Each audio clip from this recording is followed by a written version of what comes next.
नौकरानी एक घर के लिए कितनी जरूरी होती है, आइए देखते हैं।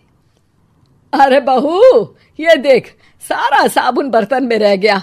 ये नौकरानी कोई काम नहीं करती, गंदा काम करके चली जाती है और ढेर सारा पैसा ले जाती है। अरे मम्मी जी, उसने तो साफ किया ही था। मेरे ही हाथ से इस ग्लास में सर्फ गिर गया था।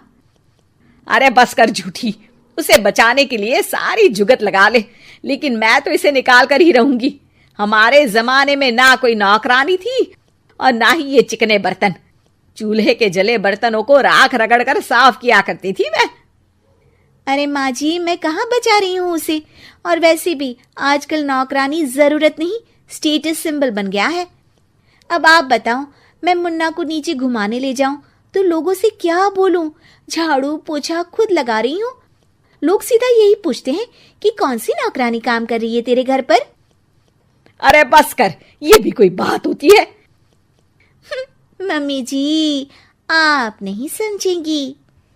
शाम को नौकरानी घर आकर काम कर ही रही होती है कि सास को कहती है, माँ जी, एक बात बोलूं, बुरा न मानना।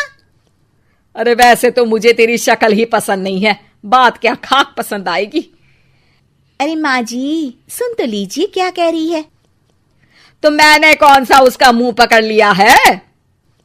अरे माँ जी, वो लाल साड़ी पहनती हो ना पहना करो। सास का गुस्सा अब तो 7वें आसमान पर होता है। अरे वाह जी वाह, क्यों ना पहना करूं? और तू होती कौन है ये बताने वाली कि मैं क्या पहनूं क्या ना पहनूं? अरे माँ जी, पूरी बात तो सुन लो, वो बोलना क्या चाह रही है। अरे बुरा न मानो आंटी जी। अरे कौन है आंटी? अपनी उम्र देखी है तूने? 2-4 साल ही छोटी होगी मुझसे और मुझे आंटी बोल रही है। बहू सर पर हाथ रख लेती है। अरे अच्छी खासी उम्र दराज हो और आंटी ना बोलूं? मैं तुम्हारी बहू से भी 4 साल छोटी हूं। क्यों दीदी? बोलती भी क्या, एक तरफ सास यानी पति की माँ, तो दूसरी तरफ नौकरानी जिसके बिना घर का काम नहीं चल सकता। वो दरअसल माँ जी की शादी भी बहुत जल्दी हो गई थी ना। अच्छा ये झगड़ा छोड़ो, ये बताओ तुम माँ जी को लाल साड़ी पहनने से क्यों मना कर रही हो? वो ना, इनकी उम्र की सारी औरतें सोसाइटी में इनके लिए बात करती हैं कि तुम्हारी सास बुढ़ी घोड़ी लाल लगाम है। बहू को ये सुनकर गुस्सा आ जाता है। अरे वाह वाह, कौन बोलता है जी? खुद क्या है यहाँ की औरतें, बाल सफेद लेकिन टाइट जींस और कोई कुछ भी पहने। अरे पहनना हमारा निजी हक है, किसी को कुछ हक नहीं बनता कि वो मेरी सास के लिए कुछ बोले।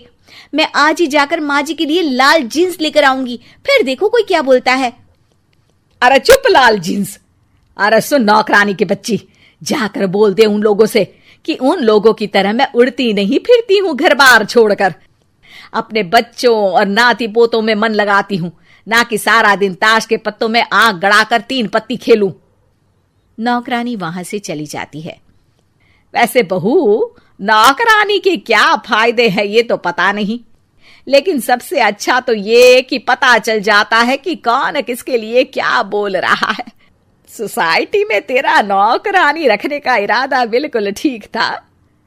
अगले दिन उन लोगों के घर की बेल बजती है। बहू दरवाजा खोलती है कि सामने कुछ औरतें खड़ी होती हैं।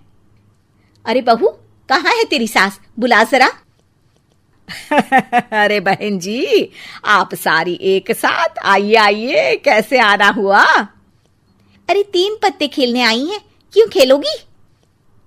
क्यों नहीं, वैसे भी बड़े दिन हो गए, एंटरटेनमेंट हुआ नहीं। बहू जा जाकर पकोड़े तो बना ला। अरे बस करिए, आगे कुछ पीछे कुछ। वैसे तो कहती है कि परिवार पर ध्यान देती है, हमारी तरह 3 पत्तियां नहीं खेलती। हमने कौन सा परिवार छोड़ दिया? सास सक पका जाती है। अब ये किसने कहा? मैं तो कहती हूं कि मैं भी थोड़ा बाहर निकलूं। आपने ही तो कमला नौकरानी से ये सारी बात की थी। सास और बहू को अब सारी कहानी समझ आ जाती है कि सोसाइटी की औरतें क्यों भड़क रही हैं। माफ करिए आंटी, मैं छोटी हूँ, लेकिन फिर भी पहले तो आप लोगों ने माँ की लाल साड़ी का मजाक उड़ाया था ना। हाँ उड़ाया था, लेकिन उससे पहले तो तुम लोगों ने हमारी जीन्स के बारे में बात की थी। अरे क्यों ना पहने हम जीन्स, तुम्हारे पैसों की थोड़ी ना है। सास और बहू सर पकड़कर बैठ जाती है। देखा बहू, ये खेल कर गई तेरी नौकरानी, यहाँ की बात वहां तो वहां की बात यहाँ। दोनों किसी तरह औरतों को समझा बुझाकर घर भेजती है और कसम खाती है कि नौकरानी को नौकरानी ही रहने देंगी।